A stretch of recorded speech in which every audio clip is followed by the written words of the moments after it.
Hi, this is Terry. Welcome back to my channel.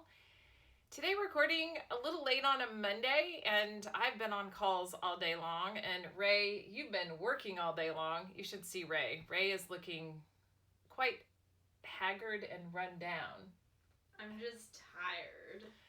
Yeah, well, I got to start my day with some tennis and then back-to-back calls for some client stuff. So not complaining because I'm working, and that's a good thing. But it also means that every day kind of feels like Groundhog Day. And I know that I'm not alone in feeling this. Yesterday, I was on a call with two of my really, really good friends. We got our monthly Silk and Sonders. Let's see, where is it? Here's the August one. So I got the August Silk and Sonder. And we got on a Zoom call and set up our planners for the month of August, which was, kind of fun to do together and not by myself. And I'm using it a little bit more than I was before, which I'm proud of.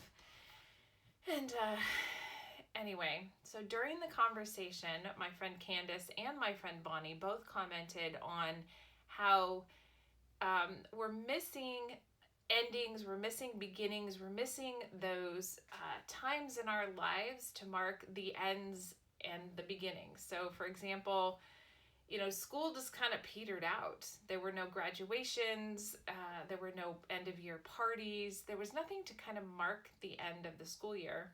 And as we're approaching the beginning of the new school year, this is when you panic a little bit, Ray, because you start school in a couple of weeks. Okay, no need for a reminder. I am very good at the panicking without your assistance. Well, you also have a project that you need to do by the end of the week. That's gonna be my email, Sid. Inside joke. Anyway. Whoa, no shit. Wow. I thought that was like a common joke that everyone knew. You're kind of snarky. I get this way when I'm tired. Yeah. Anyway, so we're, no back to school shopping for clothes because most people are going online. No. Or just wearing pajamas. Exactly. You just don't need much of anything. Backpacks, back to school supplies, and all of that. No one's really feeling it. My friend Candace, who normally, really, I just poured myself a drink. This is the very first one. I guess she normally decorates for every single holiday. Didn't decorate for 4th of July, didn't put out the watermelons and the lemons and, the sunshine kind of stuff. Because it's like, why? Every day is just like the last. And Ray, are you feeling this too? Yeah, no, days of the week aren't really things. I don't really pay attention to the days of the week unless it's a Tuesday, because then the cleaners come every other Tuesday, and I've got therapy. And I generally go to the beach, so that is a good thing. But Tuesdays are a very big day for therapy, so that you can let go of all of your angst and rage and disappointment. And you think I have a lot more rage than I actually do. I don't know. I just know that you've been definitely not your chipper self for a while. Thanks. So it's not calling you out on anything. I mean, it's COVID. So anyways, we were talking about how we just don't have, there's not a lot to look forward to. Not everybody's going on vacation. I certainly am not going anywhere, not going on vacation. So other than tennis Monday, Wednesday, Fridays, and sometimes on Saturdays, I agree. It's not a lot to look forward to. And we're missing out on these things that show time and progress. And it just feels like it's this gap year, this missing year. Except things are actually still happening. They are, but it feels like we're moving. But if you're on a hamster wheel, you at least are getting some exercise. And I think Bonnie, Candace, and I, who are on this call, are all very similar in that we like progress. We like to be efficient, and it feels like there's a lot of doing the same thing, and we're not having much in the way of forward momentum. In some ways, we're trying to not regress and have backwards momentum. So we're just kind of talking about how to deal with this weird, surreal time. And, I'm curious to know if any of you are experiencing the same feelings. I know Ray is feeling them. We haven't really talked about this. And it just feels awkward and it's somewhat demoralizing. It's frustrating. There's just like this lack of control over so much. And it just makes it, it feels like it just adds added pressure on everything else, where we've already got this underlying layer of like COVID anxiety and then the sheltering in place, and we're under a pressure cooker here in our household. And it's just, what was that snort for, Ray? Just, no comment. Okay, so anyway, it just feels like a massive pause year, but we are getting older and we're, anyway, it's just hard. And I just wanted to put this out there for any of you who might be feeling the same way. You're not alone. And if you have ideas on what you're doing to feel less stuck, I think Bonnie said something about running circles in mud, not really going anywhere and working really hard at the same time. So, Ray, do you have any ideas on what we can do to feel a little less stuck? I was going to say it's kind of like running circles in peanut butter. Oh, absolutely. But that's at least edible. Yeah, and then all the ants come and it's gross because you can't eat that much peanut butter. This is true.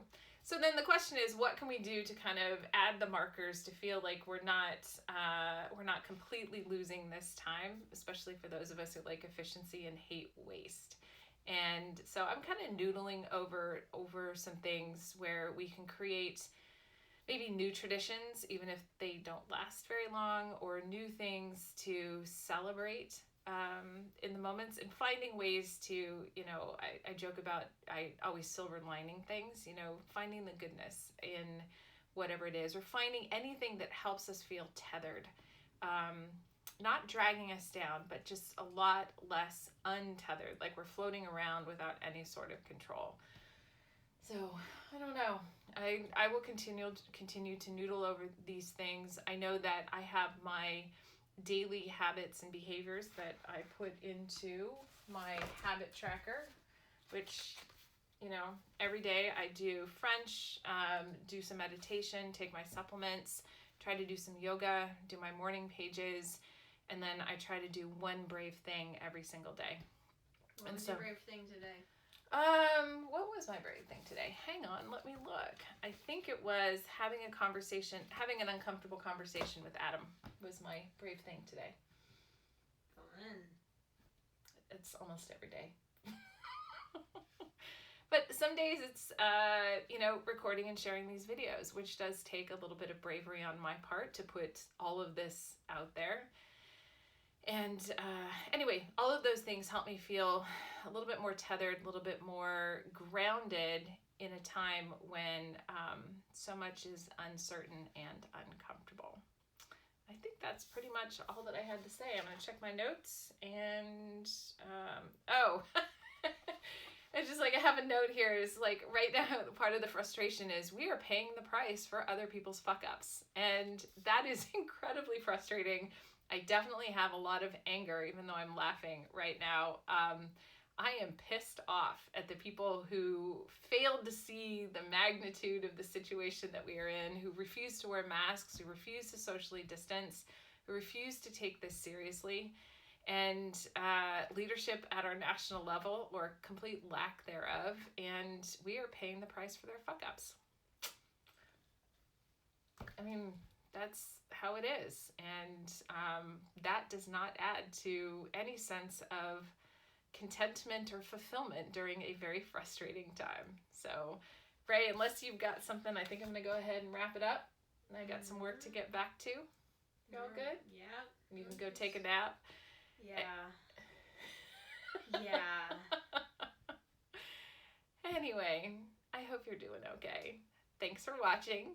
Thanks for subscribing. If you know of somebody else who might need this to feel a little less lost and alone, feel free to share. I'd really appreciate it. Don't forget to watch the episode from last Tuesday because I'm doing a Breukelen Polished nail polish giveaway, and I don't have the 20 comments, and I'd love to get there so that one lucky... Wait, 20 comments or 20 likes? You know, if I get to 20 likes and I've got like 10 comments, somebody will win the polish. I'm going to be pretty generous because I want to set up for the next giveaway, which is probably going to be for some Sukie's candles, which smell really, really good. So anyway, once again, thanks for watching. And as usual, let go of perfection, take some risks, and above all else, have some fun.